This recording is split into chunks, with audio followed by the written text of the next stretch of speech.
നിങ്ങളിത് കണ്ടോ? യമണ്ടൻ ഡാം മീനുകൾ പൊരിക്കുന്ന തിരക്കിലാണ് ഇവർ. സിലോപ്പിയും കല്ലേയും ഒക്കെ മസാലയിട്ട് എങ്ങനെ വെച്ചിരിക്കുകയാണ്, എണ്ണയിലിട്ട് അപ്പോഴെപ്പോഴും പൊരിച്ച് ചൂടോടുകൂടി നമുക്ക് തരാൻ വേണ്ടിയാണ്. ഇത് തിരുവനന്തപുരത്ത് വെള്ളറയ്ക്ക് സമീപമുള്ള നെട്ടയിലെ അക്ഷയപാത്ര ഹോട്ടലാണ്. നെട്ട എന്ന് പറയുമ്പം കൃത്യമായിട്ട് പറഞ്ഞാൽ കടുക്കറയാണ് ഈ ഹോട്ടൽ സ്ഥിതി ചെയ്യുന്നത്. 12:15 മുതലാണ് ഇവിടെ ആഹാരം കൊടുത്തു തുടങ്ങുന്നത്. അപ്പോഴേക്കും മേശയൊക്കെ ക്ലീൻ ചെയ്ത് റെഡിയാക്കി സെറ്റാക്കി ഇടും. എന്നിട്ട് ഡോർ തുറക്കും. ഡോർ തുറന്നാൽ ഉടനെ ആൾക്കാരെല്ലാം ഓടി വന്ന് സീറ്റുകൾ പിടിക്കുകയാണ്. പിന്നെയും കുറച്ച് പേര് പുറത്തുണ്ടാവും.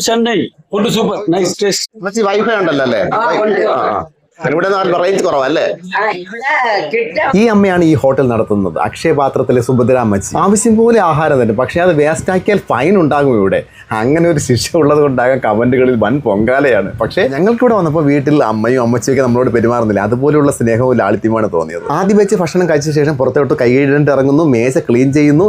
ഇവിടെ കല്യാണ സദ്യക്ക് ഓഡിറ്റോറിയത്തിൽ ഡൈനിങ് ഹാളിന് പുറത്ത് നിൽക്കുന്നത് പോലെയാണ് ഇവിടെ കാണുന്നത്. രണ്ടാമത്തെ ബാച്ചിനായി ഡോറ് തുറന്നു കൊടുക്കുകയാണ്. ആൾക്കാർ വീണ്ടും കയറി തുടങ്ങി. ഇവിടെ കപ്പ, അവിയൽ, വള്ളിപ്പയർ തോരൻ, ബീട്രൂട്ട് കിച്ചടി, മാങ്ങ അച്ചാറ്, ഇഞ്ചിക്കറി, വെള്ളരി പച്ചടി, ഉടങ്കല്, മാങ്ങ തേങ്ങ ചേർന്ന ചമ്മന്തി, പൈനാപ്പിൾ പുളിശ്ശേരി, ബാക്കി പിന്നെ പറയാൻ ചോറ് വന്നു. അങ്ങനെ ഞങ്ങൾ ആകാംക്ഷയുടെ കഥയിൽ നിന്ന് തലക്കറി വന്നു. കട്ട്ലയുടെ വലിയ തലയാണ് കേട്ടോ, നല്ല സോഫ്റ്റും അതുപോലെ ടേസ്റ്റും.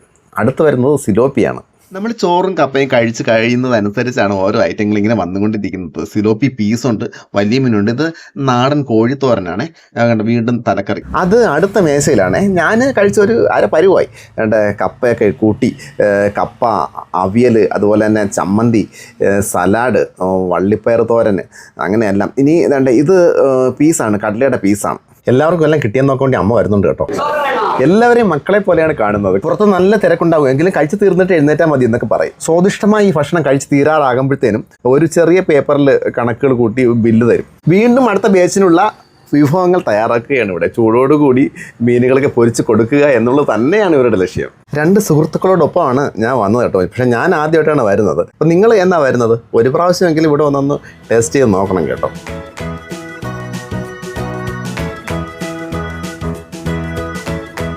ഈ അടുക്കളയിൽ നിന്ന് മാറി വേറൊരു വശത്താണ് അരി വിറകടുപ്പിൽ പാചകം ചെയ്ത് ചോറാക്കി എടുക്കുന്നത്. ഇനി പുറത്തേക്കൊന്ന് നോക്കിയാൽ നമ്മളൊക്കെ ഫുഡ് കഴിച്ച് തീരാറാകുമ്പോഴത്തേക്കും അമ്മ പുറത്തേക്ക് ഇറങ്ങി അവിടെ ഒരു ചെറിയ കസാരയിട്ട് അവിടെ നിന്ന് ക്യാഷ് കളക്ട് ചെയ്യാണ് ചെയ്യുന്നത്. ഇവിടെ UPI സംവിധാനം ഉണ്ട്. പിന്നെ അതുപോലെ തന്നെ വൈഫൈ വേണമെങ്കിൽ വൈഫൈ തരും, നെറ്റ് ഇല്ലാത്തവർക്ക്. ദൂരസ്ഥലങ്ങളിൽ നിന്ന് നിരവധി പേരാണ് കേട്ടോ ഈ അക്ഷയപാത്രത്തിലേക്ക് വരുന്നത് ദിനം പ്രതി.